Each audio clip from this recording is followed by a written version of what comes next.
Before we get into today's video, please subscribe to the channel, like this video, share it with a friend who loves boxing or combat sports. And one other thing, I wanted to plug Jahi's boxing camp that's happening this summer. If you happen to be in New York and between the ages of 5 and 16 or have a family member between those ages, please go to Jahi's Instagram at Jahi Tucker and reserve yourself a spot. Get into this summer camp and learn a valuable skill that could take you places one day or could be valuable in a place where you don't expect it to be. So learn how to box this summer with Jahi, and tell them we sent you. The Her Business podcast was your way of getting there. So please show love to all the boys. I hope you enjoy this interview. And with that being said, let's get right on. Everybody, welcome back to another episode of the Her Business podcast. As always, I'm your host, Ferris. And today I'm joined, special guest today, joined with one of the top ranks of becoming pro boxers, Mr. Jahi Tucker, himself in the flesh. How you doing, man? I'm Catching the shadow boxing real quick. Catching it mid-workout, this 5 p.m. on a Thursday. What's the training schedule looking like these days, Ja? Just regular, get a 10-mile run. I got a 10-mile run in just now. I got a shadow box a little bit. So just keeping it light, you feel me? And again, get right back to another camp. Run, sit-ups, push-up squats, shadow boxing, touch with the bags, the regs, Yeah, I've heard you talk about it on so many interviews, these 12-mile runs, these 20-mile runs, these 4,000 push-ups. You crazy, bro. Yeah. We 12 days removed from your big win out there in New York, MSG. Tell me about it, bro. This thanks to God once again, you feel me? Without God, none of this is possible. I'm just happy I got to get the job done. And I put on a nice show, you feel me? I was hoping that people just took my talent a little bit more serious, basically. You feel me? And every time I'm gonna just keep trying to step it up. I seen things that I could improve in my last fight that I didn't like. And the same thing for my next fight. I'm gonna see things I don't like either, and I'm gonna just keep fixing it. A lot of people after your last one were talking about that defense, and you seemed to silence them after this last one, bro. That defense was looking good. The right hand stayed up. You know what I'm saying? Well, I felt like I got one of the best defenses in boxing. You feel me? It's just when I decide to use it. A lot of the times I get careless, or I just do careless things, and on the top level you can't do that. You feel me? And it's just a lot. It's a lot of just maturing. You feel me? As we go along, and just growing, and just settling down, and just really being the pro. Amen. The pro. And you, as a pro, you seem to be hella active, bro. You fought twice in 2020, three times in 21, 3 times already this year. How many times we gonna see 6 fights this year? I hope so, man. And I'll talk to Brad. Yeah. That would be amazing. You feel me? As many fights as we can. Yeah. I bet, Brian. When's the next one? Do you know that yet, or are we still waiting to hear? We're still waiting on the date. You feel me? Not official yet. I already asked guys to stay in shape, make sure everything's good. Yeah. I want to ask you too. You seem to have fought on all these big cards. You fought in Vegas. You fought in your home state and MSG. Yeah. What do you prefer? You prefer MGM or Madison Square Garden? I prefer Madison Square Garden. You feel me? It's nothing like it. It's never gonna be nothing like fighting in Madison Square Garden, especially being from New York. It's a big thing. My family gonna be there, my friends and all that. So it's big, means a lot to me. Yeah, I bet. You pull out the crowd whenever they got you in those MSG cards. Yeah. This past one, what'd you think of the main event with Joe Smith and Beterbiev? And shout out Joe Smith, man, out of Long Island and shit. Me too. But Beterbiev is Beterbiev. He really proves to be a monster. You feel me?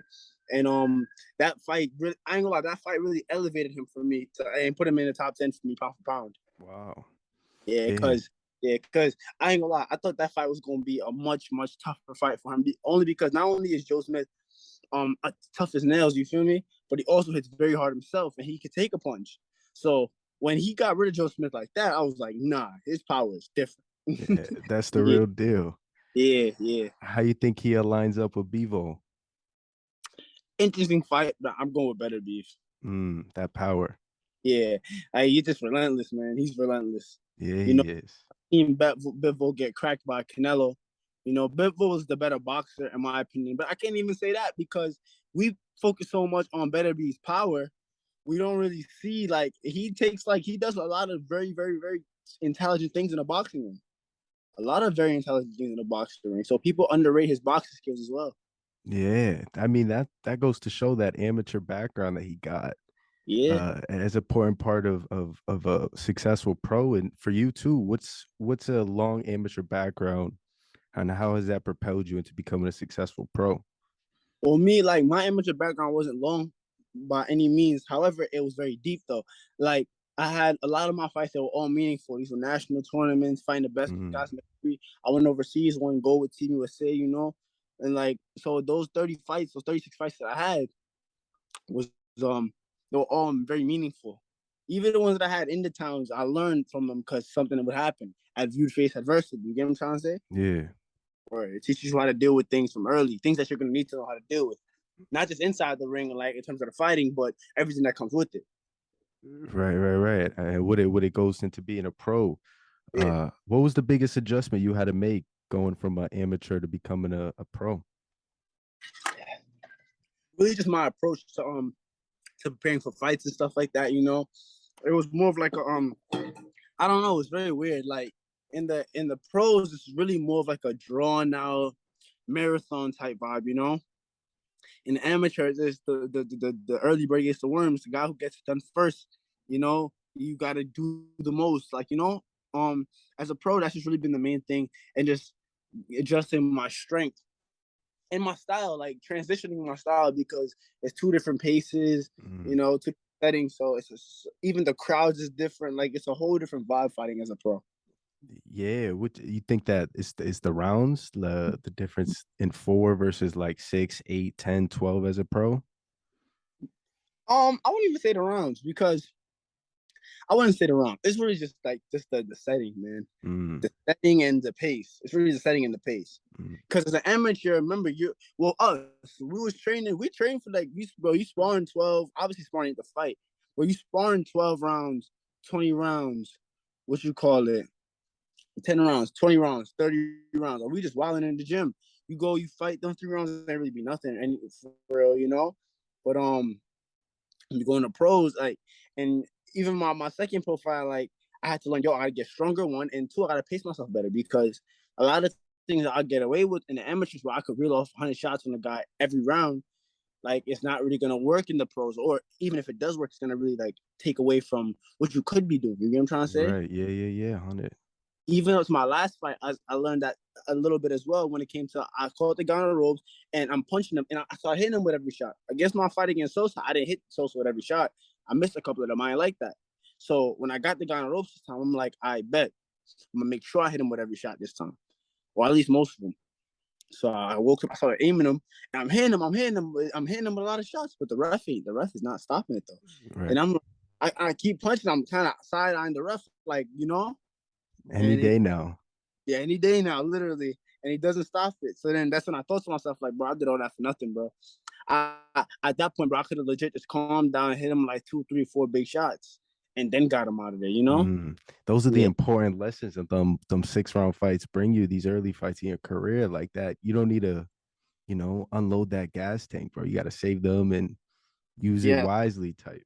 Yes. Yeah, and I think the commentary on your last fight, they pointed it out. I can't remember who it was, but they were definitely letting you hear it that they don't want you, you know, using your energy in ways that isn't effective. Uh, but I wanted to ask you. I heard you in interviews talking about some sparring sessions with some elite boxers, man. And I Yeah. gotta hear some of these stories, bro.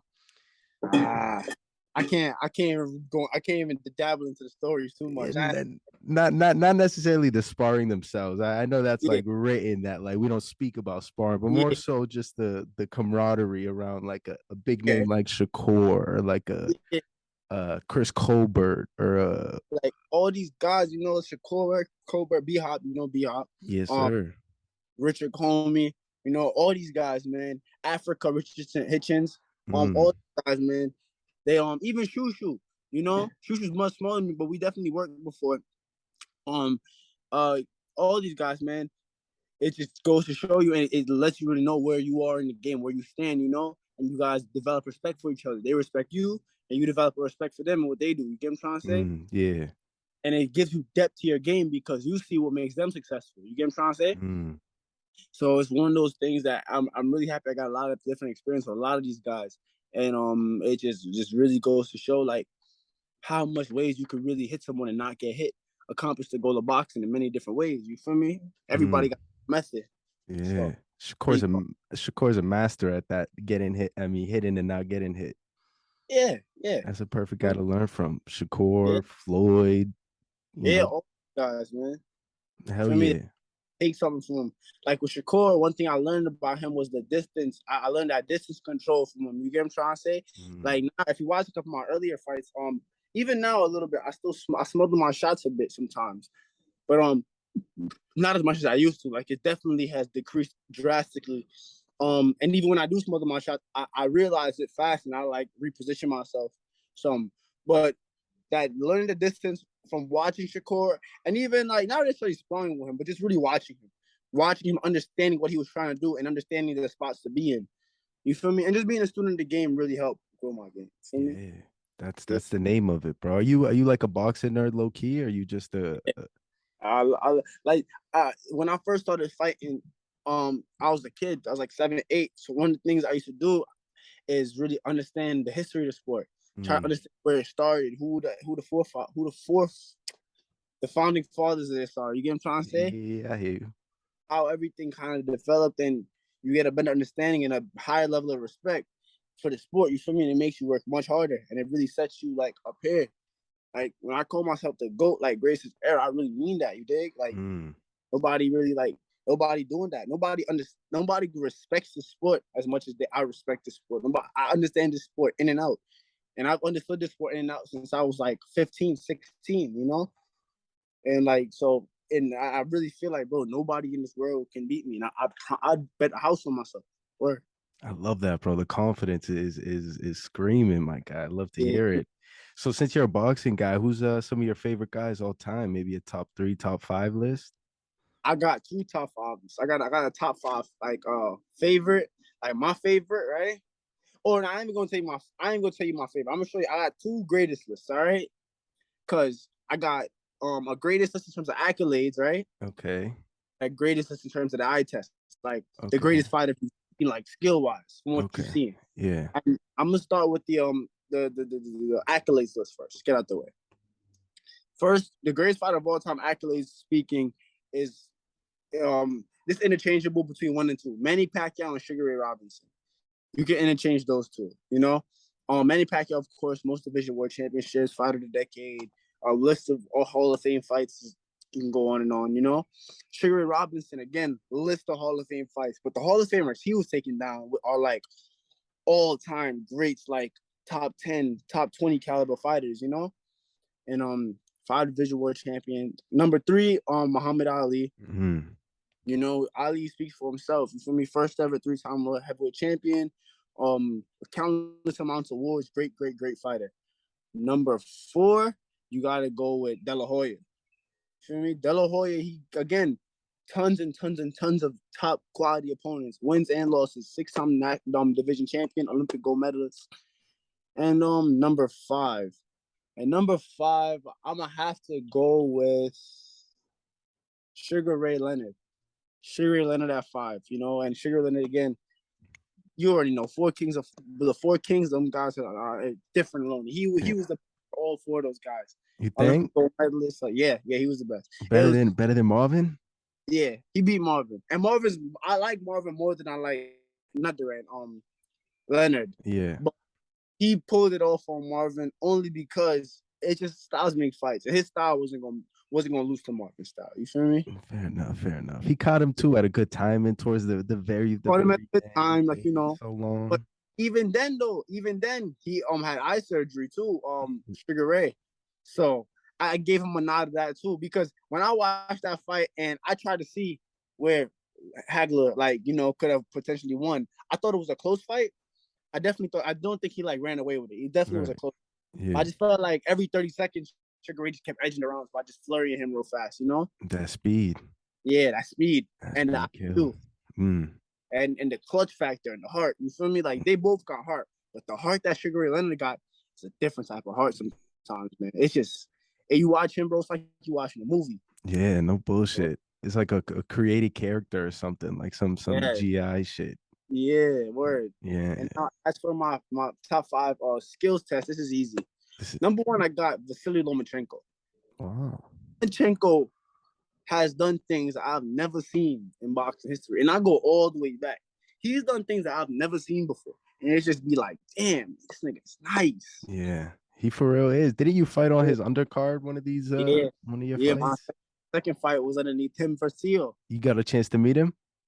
I didn't get a chance to meet him. I got a chance to see him though. I saw him. Ah, You feel me? I met Teal that night though. I ended up meeting okay. Teal. Yeah, that was his night. That was the night he Yeah, stole the belts. stole the bells like the He Grinch, man. won. Yeah, he won that one fair and square. Nah, yeah, he won that 100%. Yeah, but Because nobody was expecting it though, right? Coming into it, nobody, it was like this young guy against uh, Lomachenko, who, like you I thought said, Loman was gonna stop him. yeah, didn't we all, bro? Yeah, but again, I feel like Lomachenko went in there underestimating the guy. You feel me? Not understanding what this sport really is. Understanding that Teofimo's here for a reason as well. Not understanding that. You Mm, feel me? And then also underestimating himself because apparently when he went in there now after the first round, he go in there, he feels Teo power, so he played calm for these next couple rounds. You gotta once you in there, bro. There's no yo, I'm holding out till later. There is no later. You gotta fight. You gotta fight right through. You take it one round at a time. You feel me? mm, Word, and it costed him. It costed him because now the last half of the fight, Loma picked it up, but then that 12th round it's too again, late. underestimating Teofimo Lopez. Teo came in. Teo was already up on the scorecards by the other judges. You feel me? But now a lot of us are saying the fight is kind of even.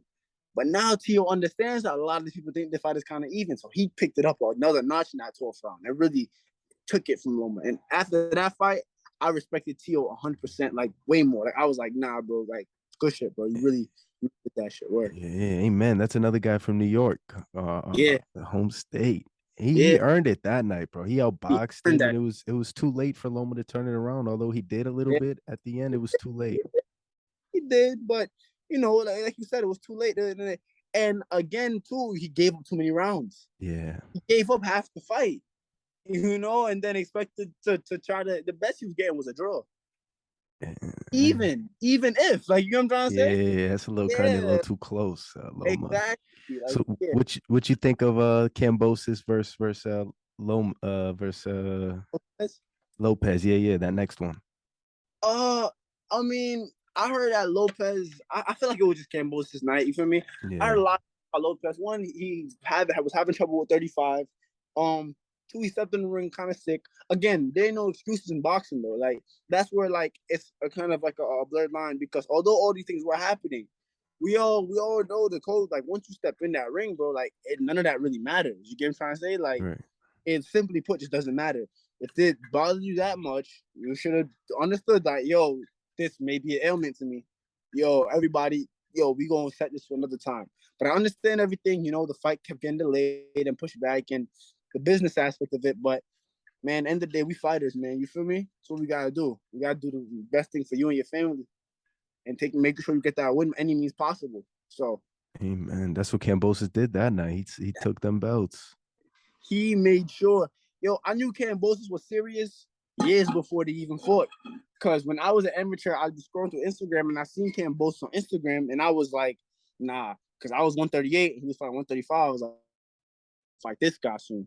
I'm gonna have to fight this nigga. You feel me? Yeah. So I used to sit there and just scope everybody out. When I was like 15, 16, I'd be on the Team USA website. I'd be on the Ring magazine, just looking at all the rankings, looking at everybody who I'm gonna have to fight. Just I'm like, yeah, nah, I can't wait to see these guys. You feel me?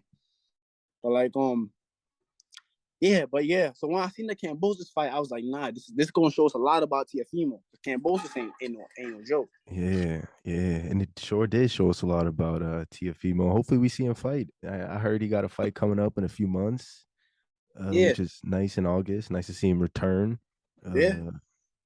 But so Loma was number one on that list. Let's hear the other four. Number one, Loma. Number two, Roy Jones Jr. Hmm. Number three, Sugar Ray Robinson. Uh, four, you can intertwine between either Muhammad Ali in his prime or Mike Tyson in his prime. And then five, I got Pernell Whitaker. That's a Yeah, good one. That's a yeah, good one. yeah. That Sweet Pea, man. That people don't understand. People every time we hear like the best defensive boxers, Floyd is automatically the first one people think about. Yeah, but I don't think Floyd's defense is very effective. I don't think he's fucking with Pernell Whitaker's defense Right, though. right. No, Exactly. I agree. yeah, Whitaker is different, man. Just Yeah, different. different. And the point I was trying to make was like his reflexes, his ability to like stand in front of you, but like, you know what I'm saying, not Yeah, get touched was unlike anything, bro. yeah. I And like that's the when list. I try to like imitate him, man. Yeah, Word. I like the list, but one name on neither of these lists I gotta ask. We talk about him, Floyd, Money May. Where's he at, bro? Floyd's my favorite fighter of all time. But not But on any list. he's on like the top 10. The reason why is because when you stack up the accolades and Floyd, we put styles against each other. I don't think that these fighters. I don't. Okay, how can I put this now? I don't think Pernell Whitaker would beat Floyd. If you understand what I'm trying to say, like if they fought, I think Floyd would win. However, like by the criteria, stylistically, like the best fighter I've seen, like when he's in rhythm and he's fighting these guys and he's really on timing, like he's doing what he's supposed to do, bro. This nigga is unbelievable. Stay Right. with Floyd, but I just feel like Pernell has that wow factor, you know. Floyd to me, Floyd is like, has that yo. He's so nice factor, but Floyd doesn't have that wow factor. You get what I'm trying to say? Yeah. Yeah, The fights aren't the most exciting thing in the world, right? Unless you're talking about like Pretty Boy Floyd in that early era of him, which was crazy, bro. Some of yeah, those fights, man, are unbelievable. legendary. Yeah, Yeah.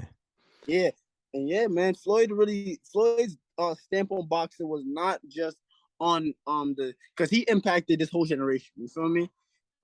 He definitely impacted this whole generation. Again, he's my favorite fighter of all time. He's my inspiration to why another one of my biggest inspirations as to why I box. Oh, But when I look back at the history of the sport, I gotta call it what it is. You feel me? Like his accolades are up there. He's probably like on the accolades list. He's probably like a number 6, number 7. You dig what I'm trying to say? But top 5, nah, it's a lot of guys, man. A lot of guys. yeah, there's a lot of guys, and it's all subjective, bro. Yeah, anyway, there's no wrong list. No wrong list. Yeah, You know what I mean? One of the last things I want to ask you is being side to Jay Prince, man. What's that like? man, that's just insane. You know, like Jay Prince, man. After I came down to Houston, I sparred and stuff. I sparred Shakur. Boom, he loved it. He calls us up. He we leave the gym in his little pickup truck. We pull up to a little gas station. He calls somebody, tells him, "Yo, back out my Mercedes." And he brings out the Mercedes to the gas station. He said, "Yo, everybody, let's go." We jump in the Mercedes. Dang. Literally, I'm like, "Oh shit." Dang, that's big baller, bro. That's boss man. Word. I'm like 17. It was me and my pops. And Mm, we so Jay told to my pops that, "Yo, I want to sign your son XYZ so." Cool. So he said, all right. We didn't get offered anything at that point. You feel me? We ain't offered anything in that moment, but we pretty much like was like, all right, yo, you guys are interested. All right, cool, okay. A little bit of time goes by. We end up flying out to Cali. About 2 weeks later, we go spar Sergey Lipinets and mm. um some guys on Cali wanted to sign us. Oh man, I forgot the name, but they offered us something too. I guess Jay caught wind of it, and Jay was like, "Yo, man, fly out to Houston ASAP." And boom, offered us the contract. We compared the offers. We say, "Yo, we're gonna sign with these guys." And Jay got me what I wanted. I told him like the deal breaker was that, yo, I want to be able to fight now, and I want to be able to fight on top rank because Mm, I know if I'm the money for me, the money is what you call it. It's definitely obviously like a big part of why I box. You get what I'm trying to say? But it's not the only thing. You feel me? Like I said, I really respect the sport and like I really respect the sport, man. I just feel like I gotta be one of the best to ever do this shit because how much work I put into this shit, man. And I could settle for some bread, but like it's like, bro, if I was going to do that, bro, I could have went to school or something. You feel me? Like I could have made that bread without hurting myself, without putting right. my all this traumatic shit. Like you feel me? But like yeah. So when Jay got me the deal that I wanted from you, he'll get you on top rank and we get you fighting now. I'm like, all right, cool. I get closer to my belts. I get closer to the belts. That's the money. And then from Yes. The rest is history. You're a smart right, cat, bro. You know what you're doing. I appreciate that, Your man. legacy is the most important thing to you, Legacy, legacy, and being able to spend my time with my family, accomplishing what I set out to accomplish. You feel me? which is Because what. my legacy right now, right now, my story is being written. Regardless if it's gonna be good or bad, it's already started. The story has already started. You feel me? Yeah. And people gonna talk about it already. So now it's just a matter of making sure it goes good, and then elevating it from there, man. You feel me? And being able to take care of my family and just being able to just sit back and be like, I did it. Hell yeah, bro. Looks like you on the right track. I mean, 8-0, bro, 5 KOs, all on Top Rank, ESPN, big cards. I think you definitely setting yourself up to accomplish everything you want and some, Uh, my guy. But I wanted last thing, I promise, last question. Why Top Rank? Why was it like this is where I want to fight? Top Rank, where all the best boxers. You know, all the other fighters they like historically. I'm saying you feel me. Other great fighters came from other networks, but historically, Top Rank has brought all these great fighters. All the historic guys like Ali, Sugar Rays, the Floyds, the Roy Joneses, you feel me? The Rands, Hagler, all these guys came to Top Rank when they first started off, and other managements back in the day, you feel me, in association with Top Rank though. And I just felt like Top Rank system was the best system because I know for a fact that if I sign with Top Rank, that I'm elite. Cause they gonna force you to fight dudes that's gonna test you. You know what I'm trying to say? Yeah. Like, look at my opponents. Look at my opponents. My second fight, I fought a dude who was 1-0, but he was a really good fighter though. 1-0. Right now he's like 8-1. The only loss he has is to me. Um, my third fight was a regular guy. Fourth fight, regular guy. Fifth fight, I fight Akeem Black. He gave Joey Spencer. I feel like he beat Joey Spencer in the fight that they fought. A lot of people thought he beat Joey Spencer. You feel me? I was happy when I got that fight. I'm like, okay, I can show these guys what I could do. I stopped him in 2 rounds. Thing. My next fight, Tracy McGruger, 6-1. Feel me? I was playing with Tracy McGruger. I was mad. I was a little, dehydrated and stuff because my weight messed up on my weight cut, and I ended up having diarrhea when I started rehydrating. I caught diarrhea. So I didn't start eating until like the next morning. But again, like I said, as a fighter, none of that shit matters. I go in there with the mindset, regardless of whatever happens, this is where Floyd comes in as the smartest fighter ever. One thing I got from Floyd is no matter what happens in there, you have to make sure you walk away with that W, bro. I don't give a fuck if your hand is broken, if you have one hand, one leg, nigga, make sure you walk out with the W. So what I did, I just boxed him around, slapped him around, grabbed him up, took a couple shots that I wasn't supposed to take. That's things I gotta fix, but I did what I was supposed to do. Yeah, you swept every round almost on all the judges' scorecards. You got every round basically. Yeah. That's all I wanted. Just take the rounds and go home. Go celebrate. We chilling. Yeah. Call it. My last guy, 11-1. When I heard that record, I was like, beautiful. Hell yeah. I love that shit. And the more and more I keep climbing, the more and more I want him to challenge me because I know I'm ready for all these challenges, and I know I'm like I'm like way more ready than these guys give me credit for. I promise, bro. But I can tell y'all better than I can tell. Feel me? Amen. So hopefully we get you out there in the next few months, bro. What we think? Maybe in August showing, maybe end of July. Yeah, probably like August, September, looking like. Feel me? Nice. Well, September is my birthday month, bro. So that'd be lit. What day? The 1st, September 1st. September? Nice. You're another person I know. Birthday September. I have so many like family and friends of birthday September, bro. Yeah. Well, shout out them, us Virgos, bro. We we know what it is. But my guy, Jahi Tucker, bro, I appreciate the time, bro. I really appreciate it, man. Yes, sir. Anytime you want to ever, get out some news, talk on a pod, bro, my platform's always open to you. I appreciate that shit, man. Definitely.